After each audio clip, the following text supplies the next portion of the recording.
You should be fucking studying right now. But this shit. I gotta do it. Gotta do it. Gotta do it. Gotta do it. Alright, so Medaka Box, chapter 179. I have to use my mom's computer for this, because there's a long and lengthy speech in this. And it's pivotal. It really is. I have like 4 tabs open right now, so let's get into it. Alright, so the chapter opens up. Then he's just all like, Medaka, Medaka, Medaka, Medaka. And Iko's like, dude, shut up. She fought well. I ain't gonna let you insult her like that. Medaka, you can rest in peace. And last week I made sort of a prediction that Anshinin was gonna leave some kind of message for her or whatever. And so Medaka wakes up in Anshin's classroom, and then she's like, where am I? And then she hears a voice. Someone starts talking to her, and when I saw this, I was like, who is this woman? Like, it wasn't Anshin. It was her mother, and her mother is borrowing the room without permission. I'd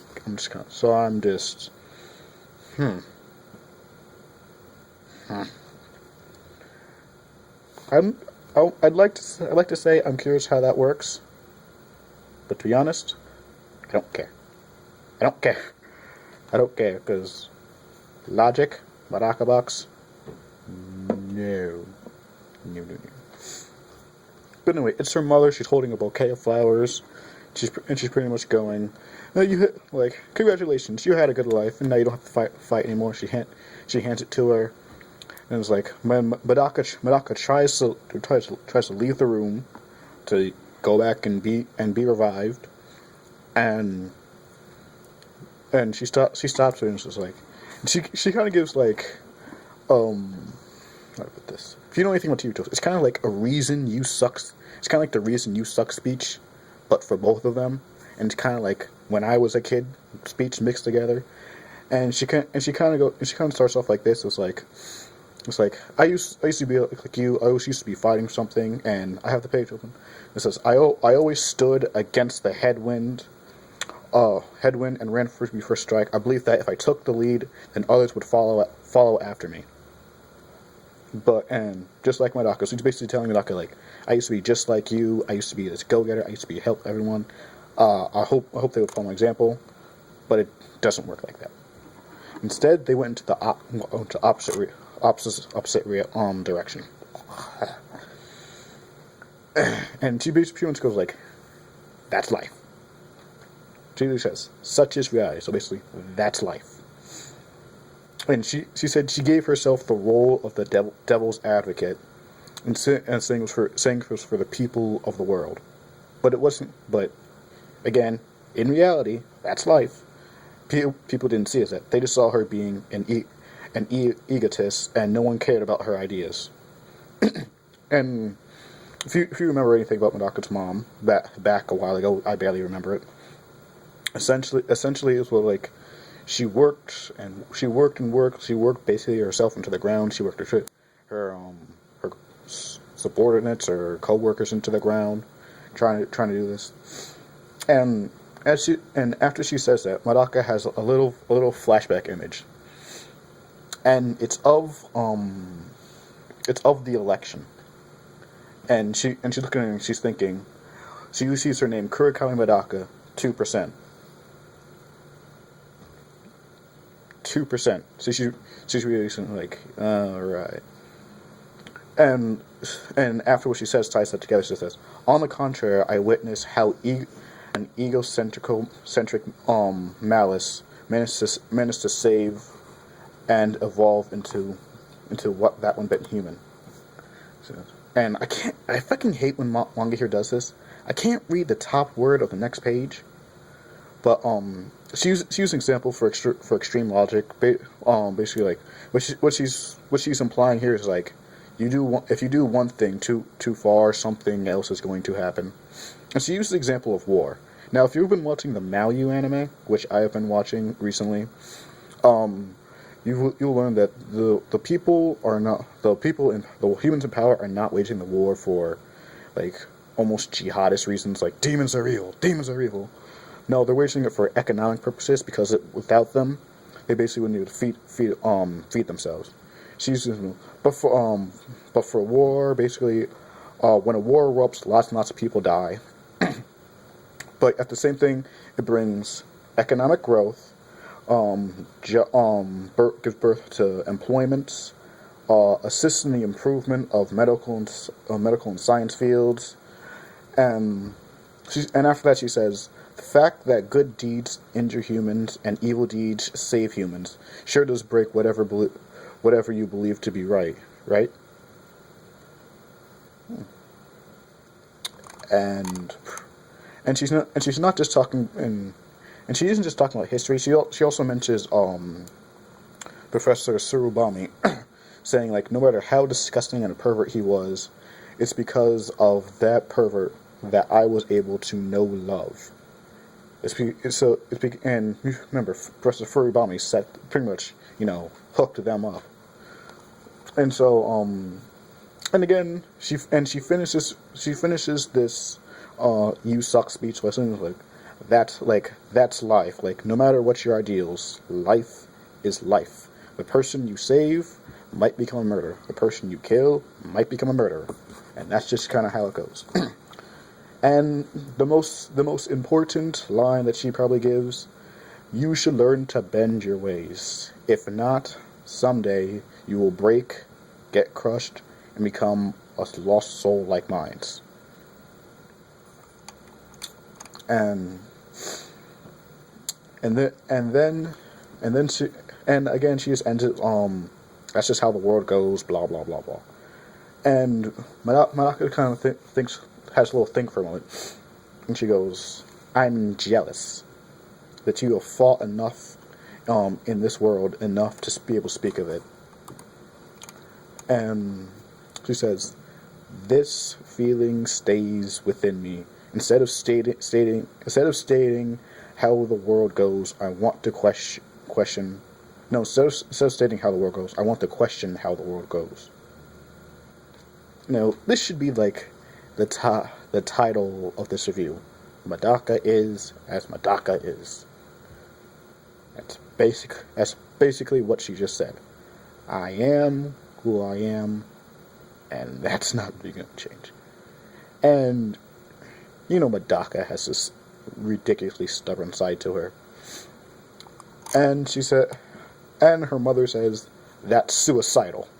You're definitely going to die the next time. She says, of course I'm afraid to die, obviously. But what she's really afraid of is dying as a monster. Going back to this whole, I'm not so much human as I as a monster concept that's been the sticking point of this manga since chapter 1. And she said, and then she makes a little joke. She says, yeah, I don't want to die with some eyes rolled back in my head and this is my mouth opened all the way. She says, more selfishly, I want to die with a cute smile. I am a girl after all.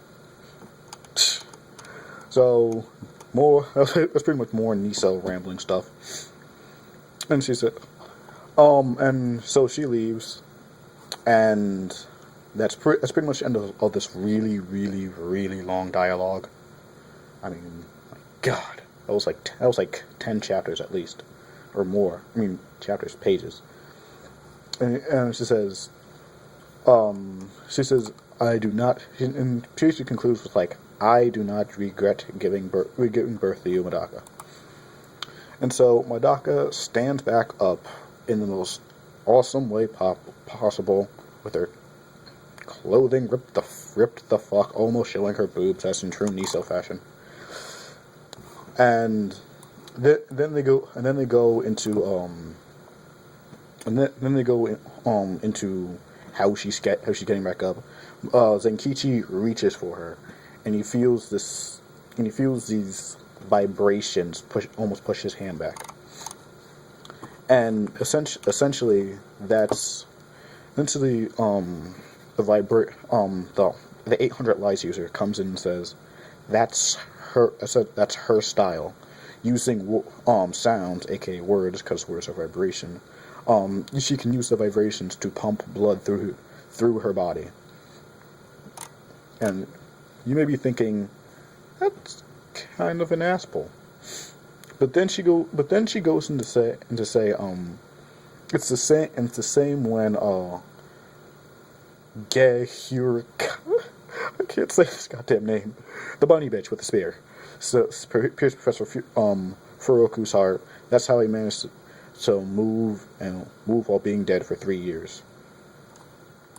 And so basically, she's using her style to keep her alive, and it's basically a last resort thing. And she takes a new stance. Like she gets into a runner's position, and she looks as though she's going to dash, but then her little mini ponytail here, it breaks. And I already see the Super Saiyan jokes in this on the comments, and her hair gets massive and black, and it's everywhere, like she's Super Saiyan, like it's a girl version of Super Saiyan 3 or some shit. And she concludes the chapter with this: my blood, my body, my heart, my darkness. I'll give you my all. Make sure you take it. End God mode. And that's the end of the chapter. Now I think that was the first time I ever had to do a massive synopsis like this. And I didn't even give my opinion on this thing yet, so fuck, that's a long. But anyway, this chapter, I give it a 3 out of 4, or whatever you want to go, or 3.5 out of 5, or whatever you want to say, if you're even going to use anything. But overall, it's a pretty good chapter. Now, I say that mostly because of the shock factor, because I didn't expect to see her mother there. And with the one thing I didn't really particularly like was Medaka almost essentially shoving off her mother's "the reason we suck" speech, and because it just kind of came off as, again, Medaka is as Medaka is. Well, Medaka does when Medaka does. Or how does that goddamn saying go? But it just kind of seemed to be being stubborn, and that's kind of Kurakami's thing. The massive stubbornness, the giant ego, and shit. And I can't say I'm too happy with that. But the reason I will give this a 3 out of 5, 3 out of 4, or 3.5 out of 5, or whatever you want to call it, it's mostly because we actually have a reasonable and logical explanation for Kurakami coming back to life. Now, I'm not sure what this end God mode is. Maybe it'll be because maybe it uses something with her blood, because that's the first thing she mentions. But one of the main questions now is if Ihiko dies, or doesn't die, does a heel face turn, which was when a character completely changes their whole point of view on something. If that happens, can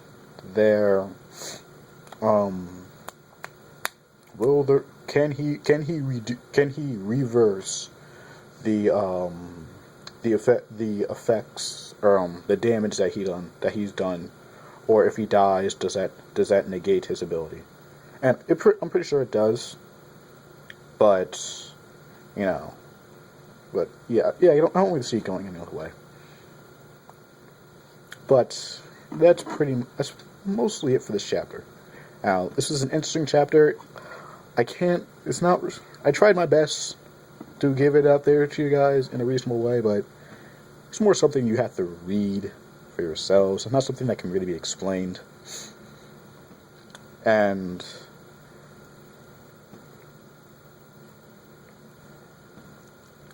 that's it. That's it. That's it. That's it. That's it. I am going to go finish reviewing for my AP Environmental Science class. I'm going to try to get out a first impressions video of Maho Shoujo, the end, because I read the first chapter, and I was just like, you really, like, when I read the first chapter, I was just kind of like, you really gonna start off like this? And then it got, ooh, so like, keep an eye out for that. But this is it for today. My Crunchyroll membership expires in 2 days, so after today, I probably don't have enough time to finish anything. Fuckity. I hope I get my computer back soon, because Anime Ultima has everything I need. But whatever, guys, I've done enough rambling for one day. Peace the fuck out. Keep calm and flutter on. Oh yeah, Fire Emblem Awakening, February. Let's do this.